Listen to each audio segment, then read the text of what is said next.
साथियों, आप भली भांति जानते हैं, मैं एक साधारण गरीब परिवार से आया हूं, इसलिए जानता हूं कि ईज ऑफ लिविंग क्या होती है, डिग्निटी ऑफ लाइफ क्या होती है। आज जब भारत में तेजी से अर्बनाइजेशन हो रहा है, तब शहरों में रहने वाले गरीब, यहां के मिडिल क्लास, उसकी क्वालिटी ऑफ लाइफ में बहुत सुधार आना चाहिए। वो बहुत जरूरी है। इसके लिए एनडीए सरकार सोशल, फिजिकल और डिजिटल, इन तीनों प्रकार के इंफ्रास्ट्रक्चर पर रिकॉर्ड इन्वेस्टमेंट कर रहा है। साथियों, पिछले 10 इयर्स में एनडीए सरकार द्वारा शहरों में गरीबों को करीब 1 करोड़ पक्के घर दिए गए। इनमें से 84,000 घर यहां बेंगलुरु में मिले हैं। मिडिल क्लास के लोगों का घर का सपना पूरा करने के लिए सरकार ने उन्हें इंटरेस्ट सब्सिडी दी है, और ये आजादी के बाद पहली बार हुआ है। ऐसा करके हमारी सरकार ने मिडिल क्लास के 60,000 करोड़ रुपए से ज्यादा सेव कराए हैं। गरीब और मिडिल क्लास के घर इनकम्प्लीट न रहे। जो बिल्डर है वो आधा अधूरा छोड़ करके पैसे दबा करके चला न जाए। मध्यम वर्ग के परिवार का सपना टूट न जाए, इसके लिए एनडीए सरकार ने रेरा कानून बनाया। आज बेंगलुरु के भी 3,000 से ज्यादा हाउसिंग प्रोजेक्ट रेरा के तहत कवर्ड है। उसके कारण जो एग्रीमेंट हुआ है, वैसा ही मकान बनाकर देना पड़ता है। जो मटेरियल लिखा है वो ही मटेरियल उपयोग करके देना पड़ता है। आप अपने क्लाइंट को गुमराह नहीं कर सकते, उसको लूट नहीं सकते। ऐसा रेरा कानून आप सब नागरिकों की भलाई के लिए बनाया है। 2014 से पहले आपकी 2 लाख की एनुअल इनकम पर ही इनकम टैक्स लग जाता था।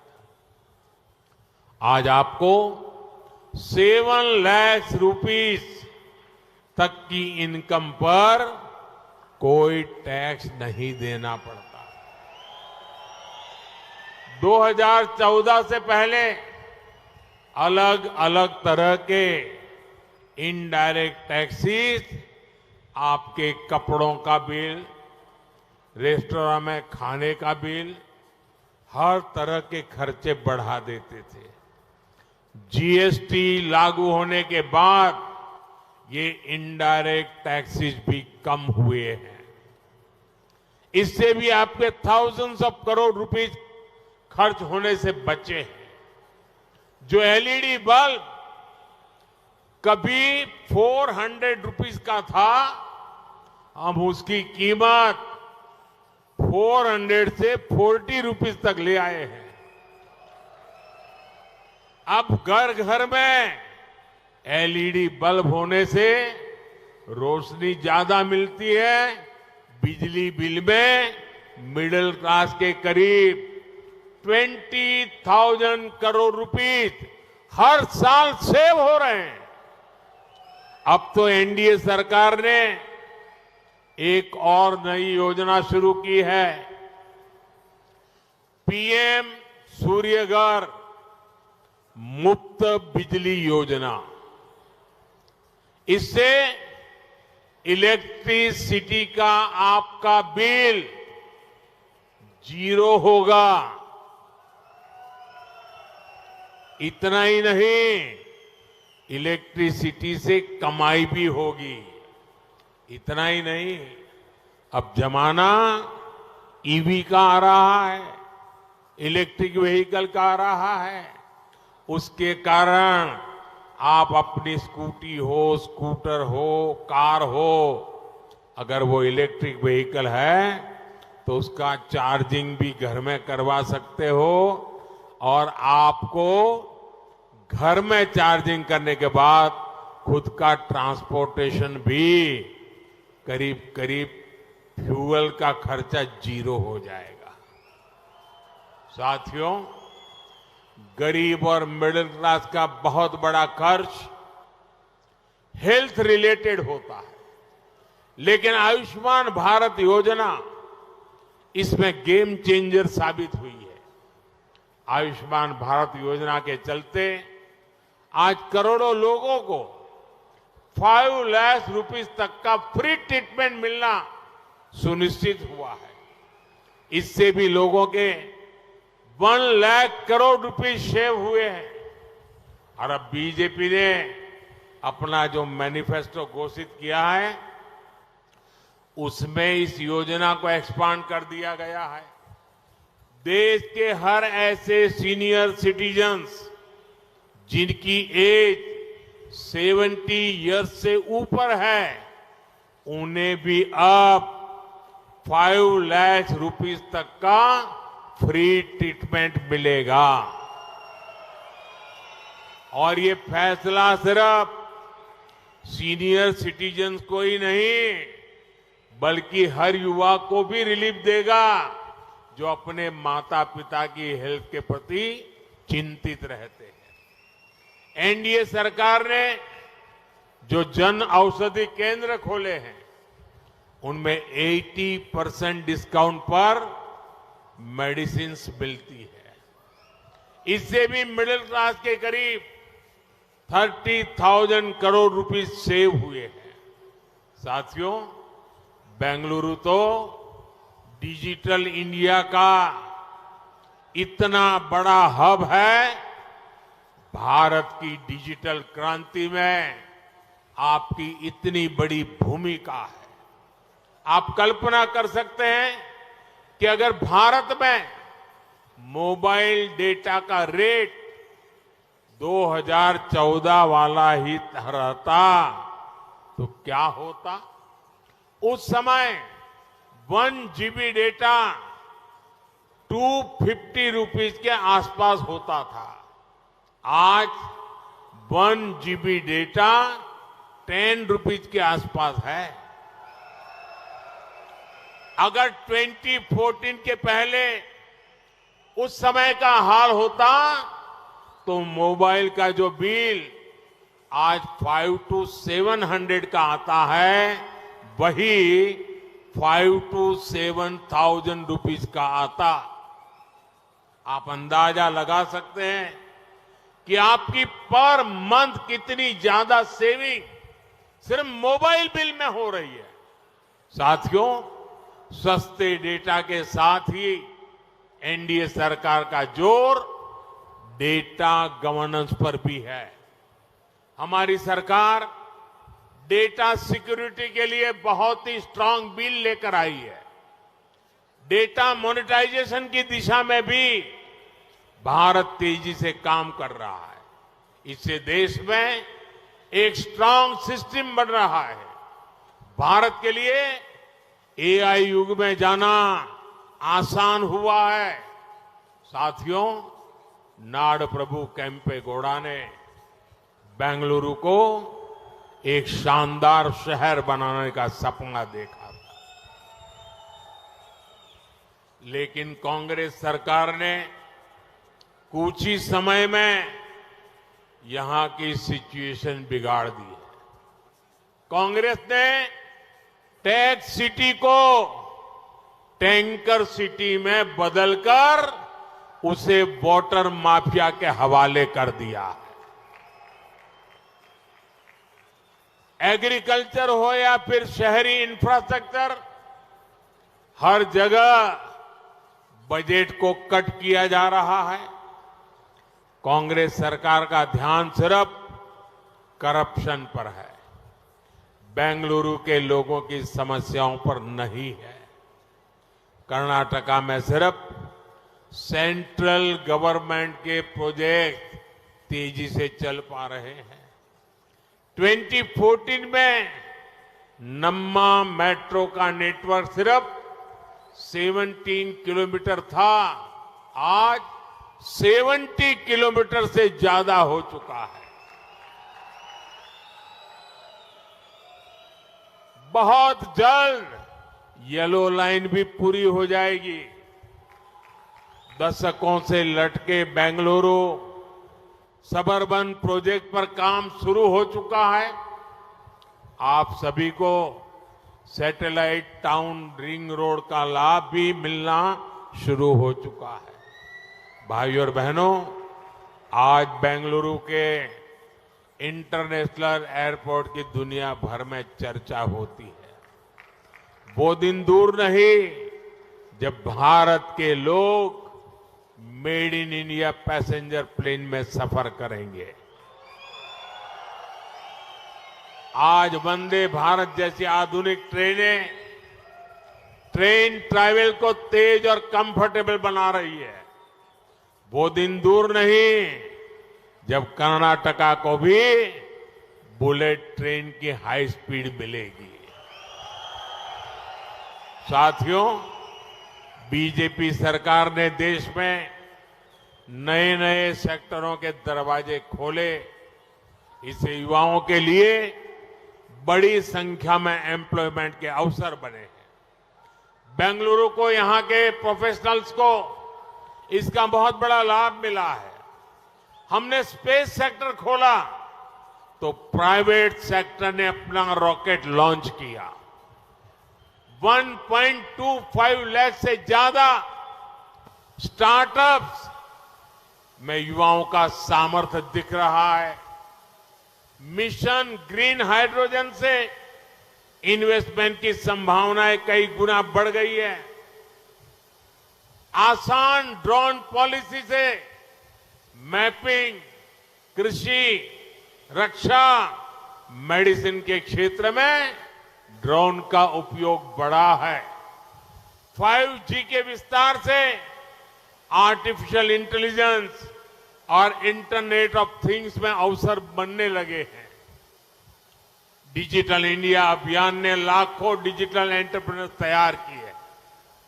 PLI स्कीम से मैन्युफैक्चरिंग सेक्टर तेज रफ्तार से आगे बढ़ रहा है। मोबाइल एक्सपोर्ट में भारत नए रिकॉर्ड बना रहा है। मेट्रो कोच, ट्रेन के डिब्बे, डिफेंस इक्विपमेंट्स भी एक्सपोर्ट हो रहे हैं। आपने टीवी में देखा होगा, अखबार में पढ़ा होगा, कल ही भारत के ब्रह्मोस मिसाइल का पहला कंसाइनमेंट फिलीपींस को भेजा गया है। इसने ग्राउंड लेवल पर बड़ी संख्या में एम्प्लॉयमेंट अपॉर्चुनिटीज पैदा की है। क्या कांग्रेस के समय में ये कल्पना भी की जा सकती थी क्या? आपको याद होगा, यही कांग्रेस है जिसने HAL को लेकर कितना बड़ा बवाल किया था। कांग्रेस ने देश भर में मोदी को बदनाम करने की कोशिश की थी। वही HAL आज record turnover, record profit, record order प्राप्त कर रही है। कर्नाटका में एशिया की सबसे बड़ी हेलीकॉप्टर फैक्ट्री बनी है। अमेरिका के बाद बोइंग की दूसरी सबसे बड़ी फैसिलिटी कर्नाटका में बनी है। ये तभी हो पा रहा है जब भारत में फैक्ट्रियां बढ़ रही है, उसमें काम करने वालों की संख्या बढ़ रही है। भाइयों और बहनों, बेंगलुरु युवा शक्ति युवा टैलेंट और टेक्नोलॉजी का पावर हाउस है। लेकिन कांग्रेस और इंडी गठबंधन टेक्नोलॉजी के विरोधी है। आज पूरी दुनिया डिजिटल इंडिया की प्रशंसा कर रही है, भारत के फिनटेक की प्रशंसा कर रही है, लेकिन आप भूलिएगा नहीं, कांग्रेस ने आधार का विरोध किया था, अदालतों में घसीट कर ले गए थे। कांग्रेस ने जन धन अकाउंट्स का विरोध किया था। कांग्रेस ने डिजिटल पेमेंट्स का मजाक उड़ाया था। कांग्रेस ने राशन की योजना में डिजिटल ऑथेंटिफिकेशन का विरोध किया। कोरोना के समय बेंगलुरु की एक आईटी इंडस्ट्री ने पूरी दुनिया को इतना सपोर्ट किया, लेकिन यही कांग्रेस है जिसने कोरोना के दौरान कोविन प्लेटफॉर्म का विरोध किया। कांग्रेस ने made in India corona vaccine को बदनाम किया। साथियों, मोदी कहता है देश को ग्रीन एनर्जी हब बनाएंगे, फार्मा हब बनाएंगे, इलेक्ट्रॉनिक्स हब बनाएंगे, इलेक्ट्रिकल व्हीकल हब बनाएंगे, सेमीकंडक्टर हब बनाएंगे, ग्लोबल इनोवेशन हब बनाएंगे, ताकि भारत ग्लोबल इकोनॉमी का हब बने। लेकिन कांग्रेस और इंडी गठबंधन वाले कहते हैं मोदी को हटाएंगे। मोदी की गारंटी है 5G के बाद 6G लाएंगे। वो कहते हैं मोदी हटाएंगे। मोदी की गारंटी है AI लाएंगे। वो कहते हैं मोदी हटाएंगे। मोदी की गारंटी है चंद्रयान के बाद गगनयान का गौरव दिलाएंगे, तो वो कहते हैं मोदी हटाएंगे। कांग्रेस एंटी यूथ है, क्योंकि कांग्रेस एंटी इन्वेस्टमेंट है, कांग्रेस एंटी एंटरप्रेन्योरशिप है।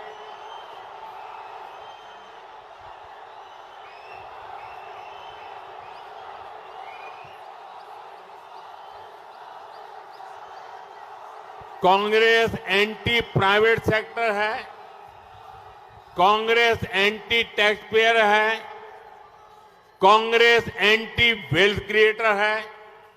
साथियों, यहां कांग्रेस सरकार जिस प्रकार के विचारों को, जिस मानसिकता को बढ़ावा दे रही है, वो भी बहुत खतरनाक है।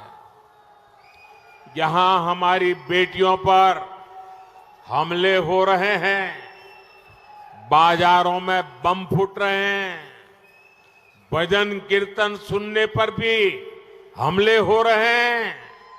ये सामान्य घटनाएं नहीं है।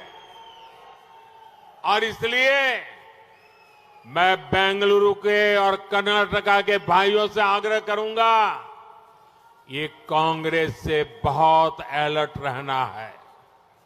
भाई और बहनों, यहां बेंगलुरु के ग्रामीण क्षेत्र से भी काफी लोग आए हैं। एग्रीकल्चर को आधुनिक बनाने के लिए भी हमारी सरकार हर प्रयास कर रही है।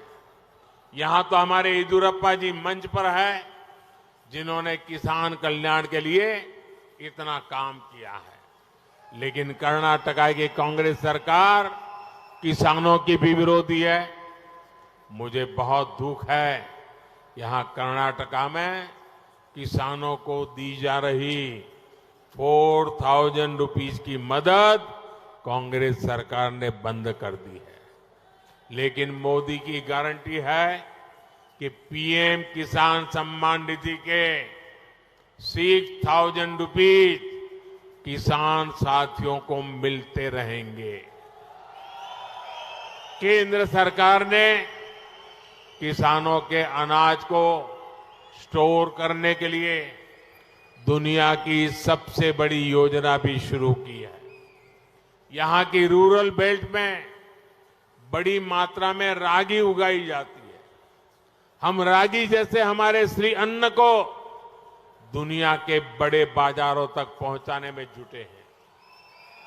इसका सीधा लाभ कर्नाटका के हमारे छोटे किसानों को होगा।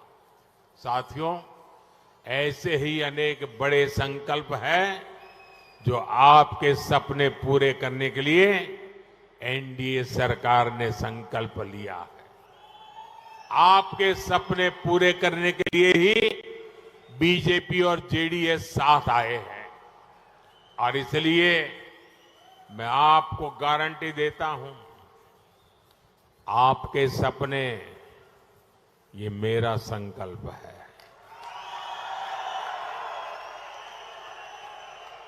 मेरा पल पल आपके नाम, मेरा पल पल देश के नाम। और मैं आपको वादा करता हूं 24/7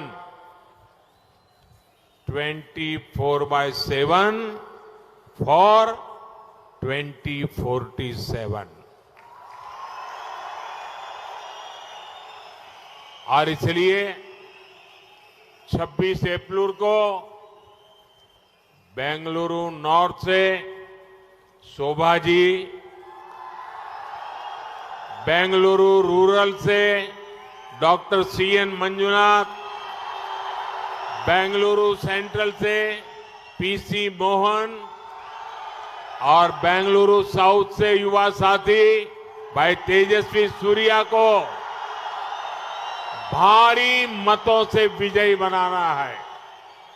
इस बार बेंगलुरु शहर में वोटिंग के सारे रिकॉर्ड टूटने चाहिए।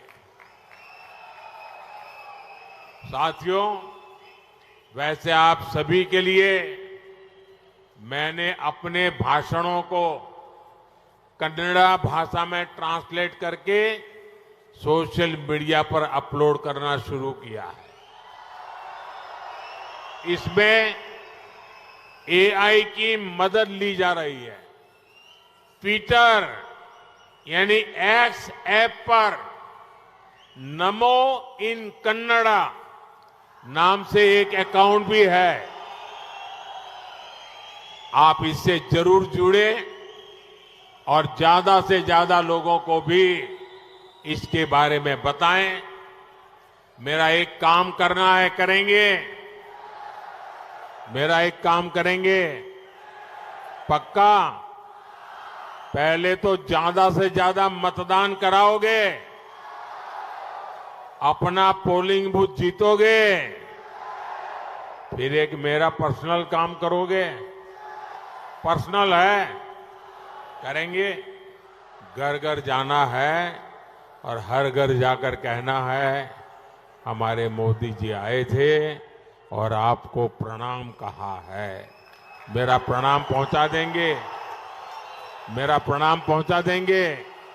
मेरे साथ बोलिए, भारत माता की, भारत माता की, भारत माता की। बहुत बहुत धन्यवाद।